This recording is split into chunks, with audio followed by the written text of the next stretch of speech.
Hello everyone, in this lecture I am going to explain line by line the famous poem, The Lake Isle of Innisfree, by William Butler Yeats. If you are new to my channel then like and subscribe the it. Let me first tell you the main message and overall theme of this poem, then you will be able to understand it easily.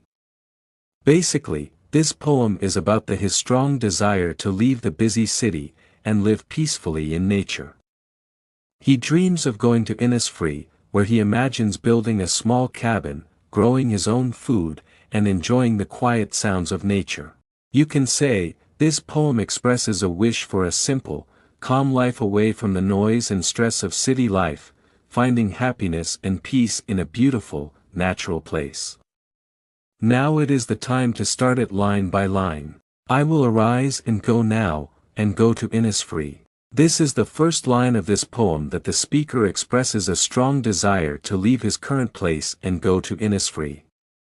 The word, arise, indicates an awakening or a determined action.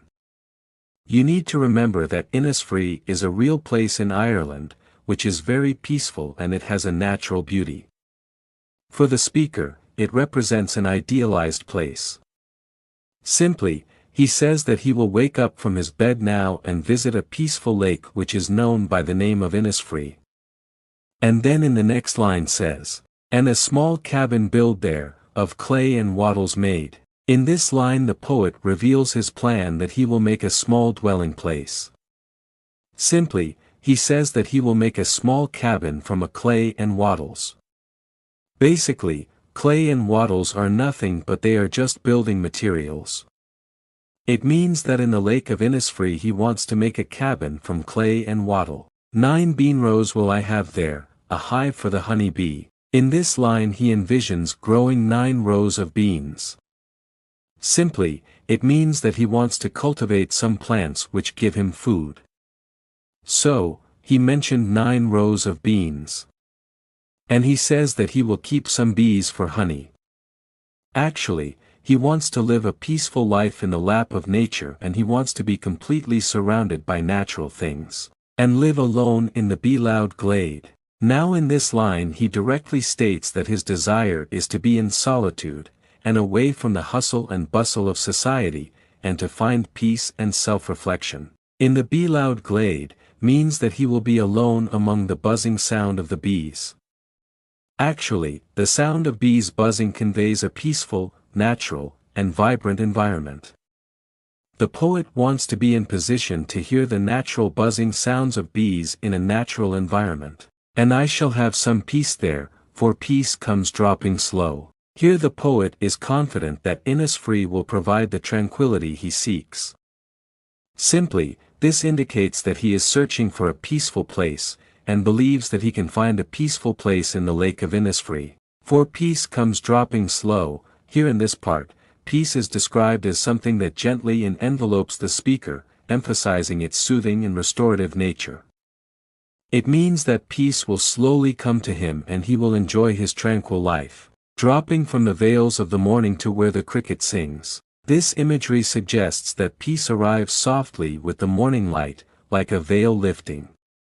Simply, here the poet uses imagery and tells that peace comes in the morning time when the crickets sing their songs.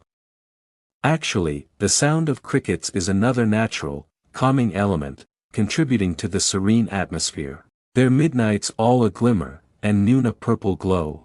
In this line the poet says that at midnight, the natural light will create a shimmering effect, likely from the moon and stars reflecting on the water. And noon a purple glow, means that at noon, the light has a unique, possibly magical quality, described as a purple glow, enhancing the ethereal beauty of Innisfree. Simply, you can say, Yeats is describing how beautiful and peaceful the Isle of Innisfree will be at night and during the day. At midnight, the night will gently lit up, possibly by moonlight or stars. At noon, the sunlight creates a lovely purple hue, and evening full of the linnet's wings. Again in this line he mentions the natural beauty of its evening. Basically, he says that evenings will be filled with the gentle flapping sounds of linnet birds. Simply, In the evening there will be the natural sound of linnet birds, as they will be soaring here and there. I will arise and go now, for always night and day. The repetition underscores the speaker's urgent desire to leave immediately. For always night and day, this suggests that the for innisfree desire is constant. This idea has occupied the speaker's thoughts both night and day. I hear lake water lapping with low sounds by the shore. He is so obsessed with beauty of the lake of Innisfree that he can almost hear the gentle, rhythmic sound of the lake water against the shore, indicating a strong, sensory memory or longing. Simply, it means that he wants to say that even he can hear the sound of the water of his desired lake. With low sounds by the shore, it indicates that the sound is soothing and gentle, contributing to the overall sense of peace and tranquility the speaker associates with Innisfree. While I stand on the roadway, or on the pavement's gray, this line suggests that the speaker is currently in a busy, urban environment, far removed from the natural beauty of Innisfree. And the gray pavements further emphasize the dull, lifeless, and artificial surroundings the speaker wants to escape from. Simply, in this line he talks about the artificial environment which has now, and he wants to escape from it. I hear it in the deep heart's core. The longing for Innisfree is deeply felt, resonating within the very essence of the speaker's being. It is not just a passing desire but a profound emotional and spiritual need. Simply, you can say that it is not just an ordinary desire, but it is a kind of desire which he feels inside of his heart every moment. I hope you have enjoyed this lecture, but please don't forget like and subscription to my channel. Thank you.